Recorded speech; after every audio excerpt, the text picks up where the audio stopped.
mi nombre es Iveta Aral, soy estudiante de la carrera de Educación Inicial y estoy en el octavo ciclo. Bueno, esta entrevista tiene el motivo de recolectar información sobre la temaria de inclusión en cuanto al ámbito educativo. Buenas noches, Iveta. Gracias por la entrevista. Mi nombre es Marielis Ordóñez, soy docente de la carrera de Educación Inicial y Básica, soy psicóloga educativa terapeuta, tengo la licenciatura en Ciencias de la Educación y una maestría en Educación Infantil. Bueno, la primera pregunta es, ¿por qué se inclinó usted hacia la educación inclusiva? Me encanta lo que es la educación inclusiva porque, desde el día que yo nací, vivo una inclusión. Tengo una hermana con discapacidad y a raíz de eso toda mi vida ha girado alrededor de las personas con necesidades educativas o con discapacidad. Entonces, al ir creciendo, claro, había muchos factores que me llamaban la atención, sobre todo el cómo ayudarles, el cómo yo poder entenderles un poco más y ser parte de su mundo, porque era yo la que no necesitaba usar lengua de señas porque podía comunicarme fácilmente, no tenía yo que utilizar braille porque yo sí podía escribir, pero en el proceso, el ir conociéndoles a ellos y el tener personas tan cercanas como los niños con los que yo crecí, me enseñaron a eso, a que no importa, que no hay barreras, que hay que romper barreras, que hay que entenderles también, pero que también como personas atípicas, ¿no es cierto?, regulares que se llama, tenemos que aprender, tenemos que buscar nosotros el medio para poder facilitar el aprendizaje con ellos. Según su experiencia, ¿cómo ha sido el trabajar con niños como inclusión? A ver, no es fácil, trabajar con niños de inclusión no es fácil, sobre todo porque se necesita de capacitación. Si un docente no está capacitado, no va a poder llegar a hacer una correcta inclusión.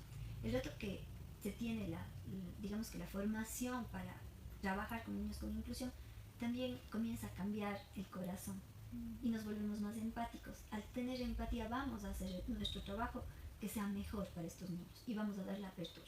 Entonces, no porque mucho sepamos o porque tengamos toda la teoría, no queda ahí. O sea, eso no es suficiente. Hay que poner en práctica la teoría y comenzar a buscar las maneras, o sea, las herramientas, porque no todos los niños son iguales, así tengan el mismo diagnóstico, digamos que de una discapacidad visual o de una multidiscapacidad o de un trastorno del espectro autista. Todos van a tener sus características, pero no todos van a aprender de la misma manera. Centrándonos un poco en el aspecto autista, ¿qué estrategias usted considera que son las adecuadas para trabajar con esos niños? Para niños con autismo. Bueno, primero necesitamos conocer el diagnóstico claro de ese niño, saber el nivel de inclusión que él debe tener, si tiene un grado 1, un grado 2 o un grado 3. Si es un grado 1, bueno, vamos a tener que hacer una adaptación, digamos que a nuestra metodología. Si es que es un grado 2, tenemos que hacer nuestra adaptación a la metodología, ¿no es cierto? Y también a cómo yo voy a evaluar a ese niño.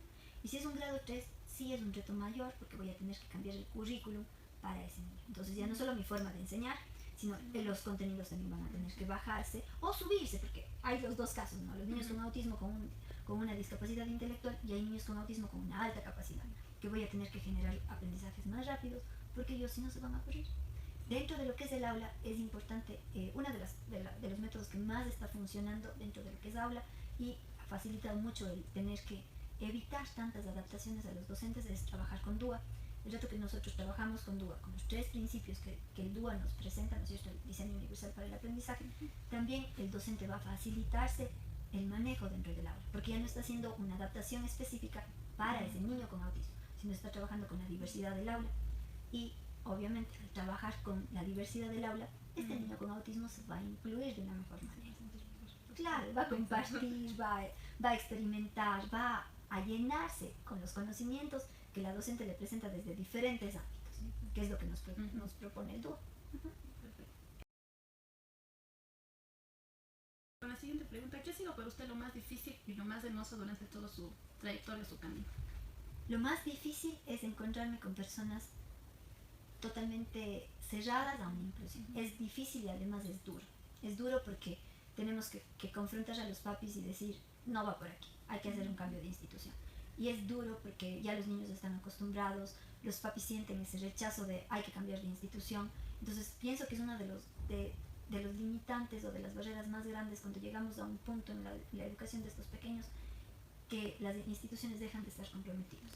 ¿Sí? Y es porque la directora, el director, la cabeza de la institución cambia y cambia toda la estructura. Muchas de las veces pasa eso. O hemos venido con profesores muy entrenados, muy bien capacitados y se une a la planta docente otros profesores que están totalmente desconocido sobre el tema. Entonces, esa es una de las realidades más tristes que hay. De ahí cosas positivas, muchas. Cosas positivas, hay cosas hermosísimas como el ir avanzando con ellos, el descubrir de un día al otro que ya, o sea, ya, como le comentaba antes de la entrevista, que ya una niña con autismo que su profesora me llama todas las semanas a decir no puede leer, no puede escribir, que no hace esto, que no hace lo otro, y que un rato el otro me comienza a leer porque ya comenzó a leer, ya está, listo. Entonces esas son las grandes ventajas del autismo como tal, que ellos no avanzan al mismo ritmo esperado que nosotros quisiéramos, ellos avanzan a su propio ritmo. Eso es lo que a mí me han enseñado. Uno, a tener paciencia, a ser muy perseverante, a insistir y a ganar esas destrezas, a saber que no importa si tengo que retomar, o sea, tengo que replanificar. Y eso es lo que les digo siempre a los docentes con los que trabajamos, ¿no? Que no importa, que no tengan sustos de decir, no, estoy haciéndolo mal, voy a replantear mi forma de enseñanza y vamos a ir por otro camino. ¿Usted considera que hay espacios y recursos suficientes en las instituciones para las personas que tienen inclusión? Para las personas con autismo, sí y no. Hay algunas instituciones que sí cuentan con buenos recursos, hay instituciones que no cuentan con nada de recursos, pero hay docentes muy creativos dentro de las instituciones que generan sus propios recursos, así no haya los espacios. Sí, se necesita trabajar mucho con la sensorialidad de ellos, y una de las adaptaciones más grandes que se debe hacer es esto, ¿no? El que todo sea muy concreto, que sea muy tocable, muy jugar, muy de materiales, de recursos concretos más que nada. Perfil de salida sólido, con respecto a lo que es la inclusión. Tenemos que, uno, capacitar a nuestros estudiantes, darles las charlas necesarias, no solamente comentarles cuál es la dificultad, o sea, no solo decirles, esto es el autismo funciona así, se ve desde la parte médica, desde la parte educativa, sino el qué hacer, cómo yo trabajo, o sea, y proyectarles a mis estudiantes en el trabajo diario con un niño con autismo. Solo así ellos van a tener un buen perfil. Y no solo con eso, sino ver todas las discapacidades. A ver, la discapacidad visual, se puede hacer esto. ¿Cómo es? ¿Cuál es su diagnóstico? ¿Cuáles son sus características? Y como docente, ¿qué es lo que hasta dónde podemos exigir a ese estudiante, ¿no es cierto? Igual, con discapacidad auditiva, discapacidad física, con multidiscapacidad. Tendríamos que preparar. Yo creo que sí nos falta como universidad y como carrera el enfocarnos en cada una de las discapacidades.